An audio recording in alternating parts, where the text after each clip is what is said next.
Tired of paying resale prices, one shoe at a time? Here's how to level up your Stockx game and snag multiple pairs safely. First, log into your Stockx account on your computer or mobile device.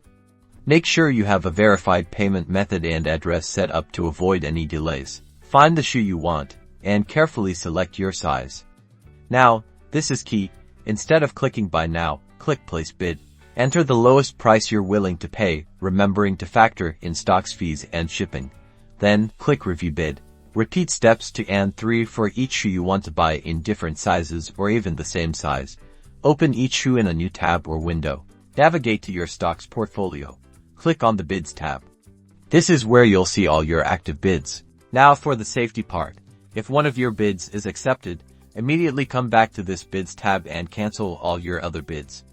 This prevents accidentally buying multiple pairs when you only wanted one, especially if your bids are close to the asking price. And that's it. A simple and secure way to put in offers for multiple shoes on Stockx. Happy copping!